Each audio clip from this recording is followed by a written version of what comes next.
প্রিন্সের হুকুমে। হ্যালো, আমি Aryan. So finally প্রিন্সের teaser তারা একটু আগে ড্রপ করেছে। তো কেমন লাগলো?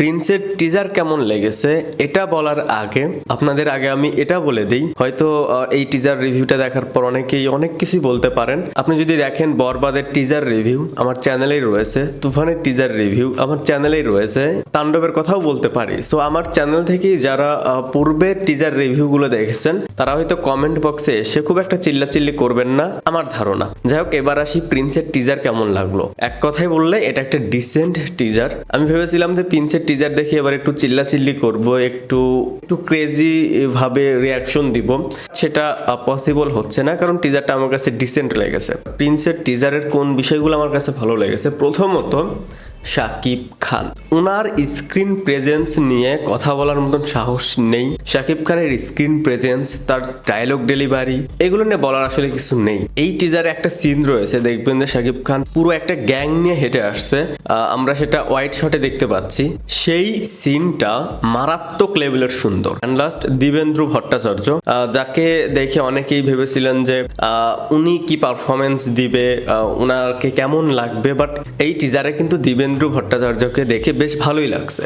দিবেন্দ্র ভট্টাচার্যকে দেখে মেইন ভিলেন খুব একটা মনে হচ্ছে না, আমার কাছে মনে হচ্ছে যে কেউ একজন রয়েছে হয়তো বা। তো এই ছিল আমার কাছে এই টিজারের পজিটিভ দিক। এবার যদি নেগেটিভ দিক নিয়ে বলি, দেখেন এটা আসলে চাই না যে ঈদের একটা সিনেমা, মেগাস্টার শাকিব খানের একটা সিনেমা, সেটা নিয়ে নেগেটিভিটি করতে বা এমন কিছু বলতে যেটা নিয়ে সমালোচনা হবে। তার লাস্ট প্রত্যেকটা সিনেমার টিজার ট্রেলার এতটা দুর্দান্ত ছিল, প্রত্যেকটা টিজার ট্রেলার রিভিউ গিয়ে দেখে আসেন, মানে ব্লকবাস্টার রিভিউ।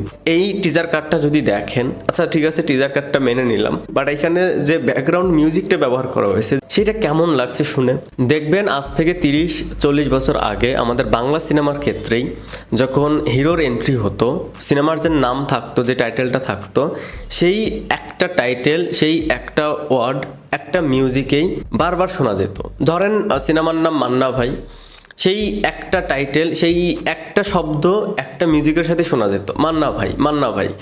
সেমভাবে যদি আপনি এই প্রিন্সের টিজারটা দেখেন, এখানে শাকিব খানের যখন এন্ট্রি হচ্ছে তখন একটাই শব্দ প্রিন্স, একটাই মিউজিক। এই টিজারের সবচেয়ে বড় দুর্বলতা এটার বিজিএম।